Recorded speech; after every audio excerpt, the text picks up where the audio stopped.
हनुमान जी से भगवान जी की भगवान प्रशंसा करते हैं, और जैसे ही भगवान ने प्रशंसा की, हनुमान जी अपना मुंह, हे हनुमान, सर झुक जाता है और तुम मुंह उठा के हमें दे।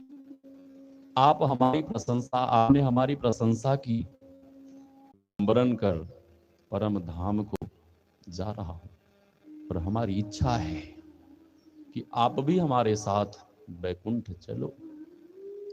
जैसे ही भगवान ऐसा बोले, हनुमान जी के नेत्र सजल हो, हनुमान जी की आंखों में आंसू आ गए, और हनुमान जी रोते हुए कहते हैं कि हे प्रभु, मेरे मन में कुछ संशय है, शंका है, उसका आप समाधान करें, फिर मैं आपके बैकुंठ को निसंदेह निसंकोच चलने को तैयार हूं।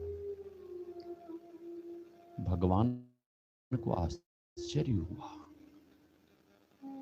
कि आज तक हनुमंत लाल जी ने सेवा के लिए आदेश मिलने पर कभी कोई शंका नहीं, कभी कोई प्रश्न नहीं, और आज मैं जब अपने धाम को जाने को कह रहा हूं तो इनके मन में संशय, शंका। और भगवान को सबसे अधिक आश्चर्य इस बात पर हुआ कि जब मेरे सामने महाराज सुग्रीव ने बहुत कठिन आदेश दिया था कि जाओ माता सीता का पता लगा कर आओ, पता लगा पाए तो ठीक है, नहीं पता लगा पाए तो उधर ही मृत्यु को प्राप्त हो जाना, आत्महत्या कर लेना, लेकिन वापस मत आना। लेकिन इतना कठिन आदेश मिलने पर भी हनुमान जी ने ये नहीं कहा कि मैं माता सीता की खोज में जाऊं या नहीं जाऊं और कहीं चला जाऊं। बिल्कुल निकल पड़े, स्वयं प्रभा की गुफा में गए। स्वयं प्रभा अपने योग बल से, तप बल से समुद्र के तट पे छोड़ देती है। सभी बांदरी के सैनिक मरना चाहते हैं। संपाति हंसता है, बाद में परिचय होता है तो संपाति बताता है, इस 100 योजन समुद्र को जो लांघेगा वही माता सीता का पता लगा पाएगा। अंगद कहता है मैं जाऊंगा, लेकिन लौटने में संदेह है। जामवंत जी ने कहा नहीं, तुम हमारे युवराज हो, हम तुम्हें नहीं जाने देंगे। जामवंत जी हनुमान जी को बल पौरुष का ज्ञान कराते हैं, और जैसे ही बल पौरुष का ज्ञान हुआ तो हनुमान जी कहते हैं कि अब आदेश दीजिए, मैं उड़ान भरता हूं। जामवंत जी कहते हैं कि नहीं, जहां आप जा रहे हैं वहां संकट ही संकट है। हनुमान जी कहते हैं कि जामवंत जी, संकट मोचन के रहते हुए आप इतनी चिंता क्यों करते हैं? आप इतनी चिंता मत करिए, मेरा नाम संकट मोचन है, और मैं प्रभु श्री राम का सेवक हूं, और मैं अपने काज के लिए नहीं, मैं राम काज के लिए जा रहा हूं, और राम काज के लिए जब मैं जा रहा हूं तो फिर चिंता किस बात की है? उनकी कृपा से सब कार्य संपन्न होगा। जामवंत जी सावधान करते हैं कि हनुमान जी सावधानी से जाइएगा, क्योंकि वहां केवल दुष्ट ही रहते हैं, राक्षस ही राक्षस है, सावधानी से।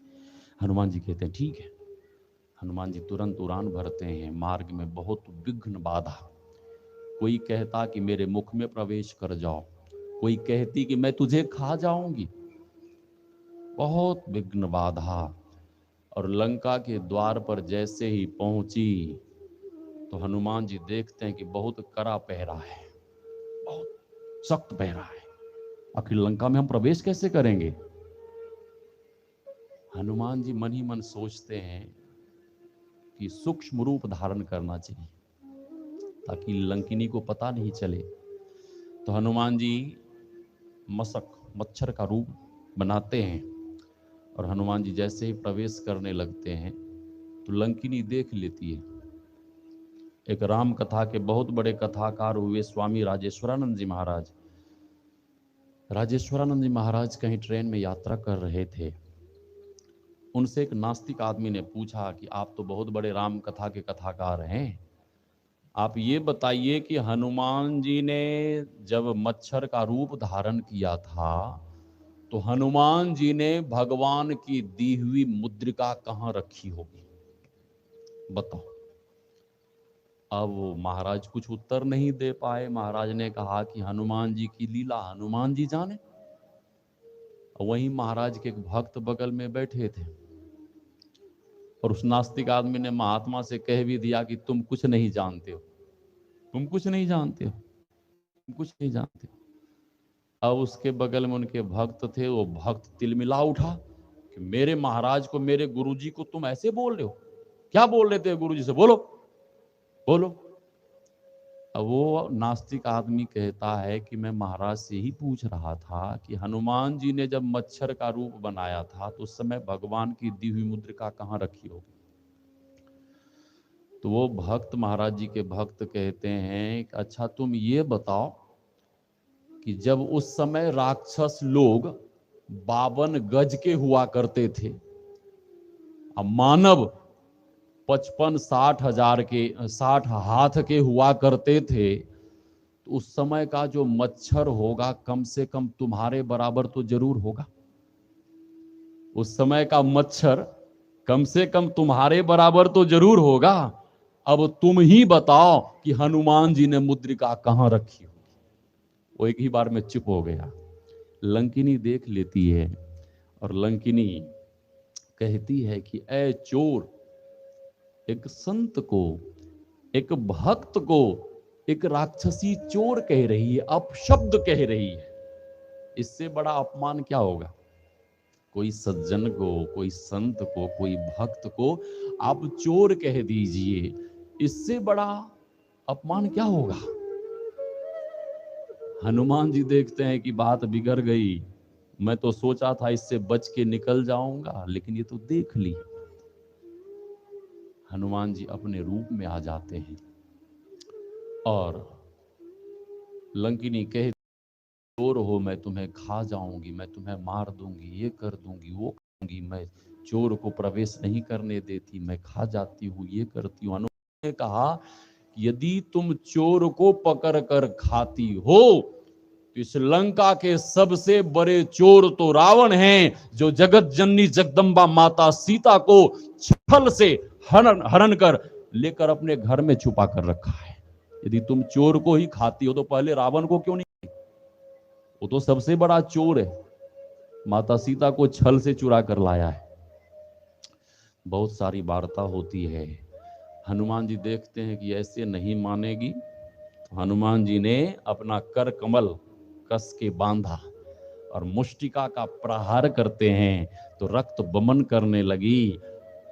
पहले तो अपशब्द कह रही थी, गंदी गंदी बातें कह रही थी, न जाने क्या क्या कह रही थी, लेकिन हनुमान जी जैसे संत का कर कमल के साथ जैसे ही उसका शरीर को, उसके शरीर को स्पर्श हुआ तो स्पर्श, संत के कर कमल के स्पर्श होते ही लंकिनी सत्संग की बातें करने लगी। सत्संग की बातें। लंकिनी कहती है कि हे हनुमान जी, मैं पहचान गई, आप जाइए, बिल्कुल निसंकोच जाइए, अब मैं आपको नहीं रोकूंगी, आप जाइए, अपना कार्य पूरा करिए। हनुमान जी लंका में प्रवेश करते हैं। बाबा तुलसी लिखते हैं, मंदिर मंदिर प्रतिकर शोधा, देखा जहां तहां अगणित जोधा, गयौ दशानन मंदिर माही। एक महात्मा ने एक संत से पूछा कि बाबा तुलसी ने ये मंदिर मंदिर क्यों लिखा? जब दुष्टों की नगरी थी, दुष्टों की नगरी थी, राक्षसों की नगरी थी, तो मंदिर मंदिर क्यों लिखा? संत ने कहा कि देखो भाई, तो दुष्टों की नगरी थी, राक्षसों की नगरी थी, वहां दुष्ट लोग रहते थे, लेकिन हनुमान जी तो संत थे, हनुमान जी तो संत थे। संत ने कहा दुष्टों की नगरी थी, राक्षसों की नगरी थी, लेकिन हनुमान जी जैसे संत का चरण उस दुष्टों की नगरी में जैसे ही पड़ा तो वो नगरी पावन हो गई, पवित्र गई। इसीलिए बाबा तुलसी ने मंदिर मंदिर शब्द लिखा है। हनुमान जी ढूंढते हुए महाराज विभीषण के भवन के पास पहुंचे।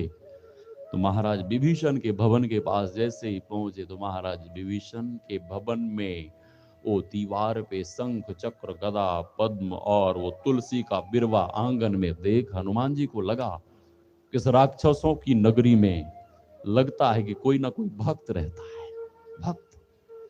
और हनुमान जी अपने विमान को नीचे उतारते हैं और जय श्री राम कहकर टेर लगाते हैं। और महाराज विभीषण भी जगकर बाहर आते हैं।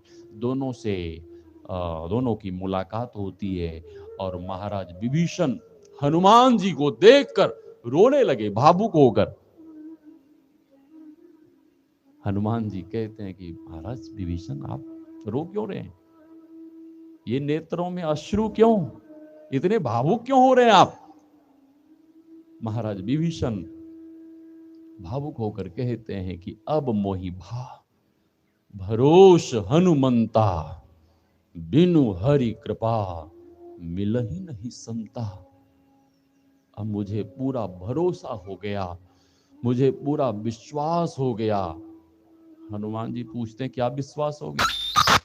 क्या विश्वास हो गया आपको? क्या भरोसा हो गया? महाराज विभीषण कहते हैं कि हे हनुमान जी,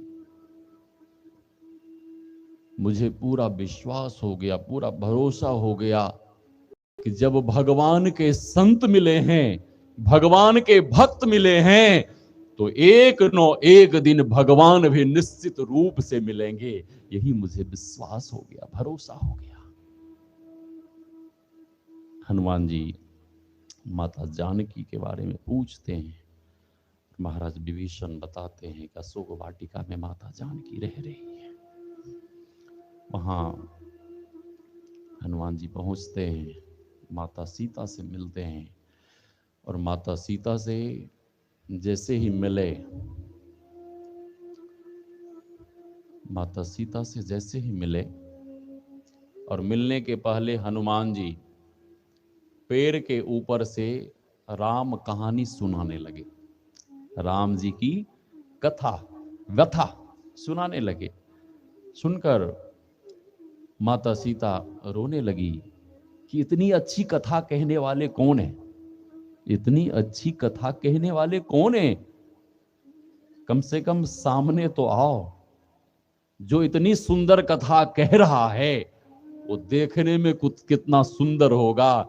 तो हनुमान जी ऊपर से कहते हैं कि माता जी, कथा कहने वाले की केवल कथा सुंदर है, लेकिन कथा कहने वाला तो बंदर है, वो सुंदर नहीं है।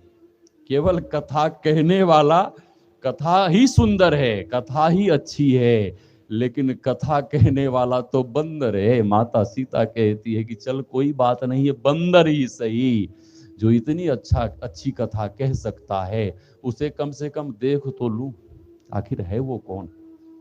हनुमान जी आए। हनुमान जी को देखकर माता सीता को विश्वास नहीं हुआ।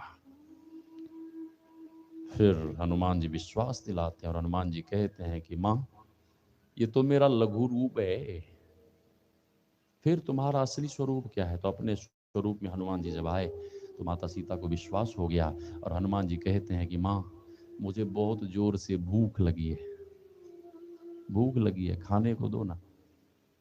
माता सीता कहती हैं कि तुम उतनी दूर से आए हो, उतनी दूर से तुम आए हो, क्या मार्ग में तुम्हें कुछ खाने को नहीं मिला? कोई खिलाने वाला नहीं मिला? हनुमान जी कहते हैं, मां, यदि राम राज्य होता तो सब के सब खिलाने वाले मिलते। मां, जहां से मैंने यात्रा शुरू की वहां से रावण राज्य शुरू हुआ और रावण राज्य में सबके सब खाने वाले मिले, खिलाने वाले एक भी नहीं मिले। कोई कहता था मेरे मुख में प्रवेश कर जाओ, कोई कुछ कोई कुछ। माँ माँ मुझे बहुत भूख लगी है। माता सीता कहती हैं कि वत्स, इस सामने अशोक वाटिका है, उसमें तुम फल खा सकते हो, लेकिन बहुत कड़ा पहरा है, सावधानी से खाना। हनुमान जी कहते, माँ तुम चिंता मत करो, बस आदेश हो गया। खाने लगे फल, और फल खाते खाते जब हनुमान जी का पेट भर गया तो हनुमान जी मन ही मन सोचने लगे कि वाह हनुमान, तुम उतनी दूर से यहाँ तक क्या केवल पेट भरने के लिए आया है? अरे जब उतनी दूर से तुम यहाँ तक आया है तो कम से कम इन राक्षसों के बल का थाह तो ले लो। हनुमान जी मन ही मन सोचने लगे, क्या करें क्या करें क्या करें, कैसे बल का थाह मिले, कैसे इनके बल का थाह लें। अब कुछ समझ में नहीं आवे तो हनुमान जी हाथ जोड़कर भगवान से प्रार्थना करने लगे कि हे प्रभु, कोई ऐसा उपाय बताओ जिससे इनके बल का थाह ले लें। भगवान से प्रार्थना कर रहे हैं। इतनी ही देर में त्रिजटा नाम की एक राक्षसी आई, त्रिजटा, और माता सीता के पास गई और माता सीता से कहती है कि बेटी सीते, बेटी सीते, अरे मैं सुखद समाचार लेकर आई हूं। क्या सुखद समाचार है? तो त्रिजटा कहती है, ओ आज मैंने भोर में सपना देखा है। क्या सपना देखा आपने? त्रिजटा कहती है कि बेटी सीते, मैंने स्वप्न में देखा कि प्रभु श्री राम अपनी सेना सैनिक को लेकर समुद्र के उस तट तक आ गए हैं, और एक उनका अनन्य सेवक हनुमान इस लंका में आया है, और लंका में आकर तुमसे मिला है, और तुमसे मिलकर अशोक वाटिका में फल को खाया है। हनुमान जी कहते हैं कि वाह मेरे प्रभु, मैं तो प्रार्थना आपसे कर रहा था, मैं तो प्रार्थना आपसे की, आपसे प्रार्थना कर रहा था, आपने तो कोई उपाय बताया नहीं। प्रार्थना मैं आपसे कर रहा था, लेकिन बोलती हुई दिख रही है त्रिजटा, बोलती हुई दिख रही है त्रिजटा। और हनुमान जी कहते हैं प्रभु, यहां तक तो प्रोग्राम बिल्कुल ठीक, यहां तक तो प्रोग्राम बिल्कुल ठीक है। और हनुमान जी को आश्चर्य हुआ कि लंका में प्रवेश करते हुए महाराज विभीषण और लंकिनी के सिवा और किन्हीं को पता नहीं है। ये राक्षसी कैसे बोल रही है? ये कोई महात्मा नहीं, कोई संत नहीं है, कैसे? हनुमान जी कहते हैं यहां तक तो प्रोग्राम बिल्कुल ठीक चल रहा है, प्रभु आगे का प्रोग्राम तो बताइए। तब त्रिजटा आगे कहती है कि बेटी सीते, इतना ही नहीं, अशोक वाटिका में फल खाया, अशोक वाटिका को विध्वंस कर डाला, और इतना ही नहीं, सारी लंका नगरी को जलाकर राख कर दिया। हनुमान जी प्रसन्न हो गए कि वाह मेरे प्रभु, बोलती तो दिख रही है त्रिजटा, लेकिन त्रिजटा के भीतर से बोलने वाले, प्रेरणा देने वाले आप ही हो प्रभु। हनुमान जी कहते हैं चल हनुमान, अब सारा प्रोग्राम फिट हो गया, शुरू करो कार्यक्रम। अशोक वाटिका को विध्वंस करने लगे, राक्षसों को मारे।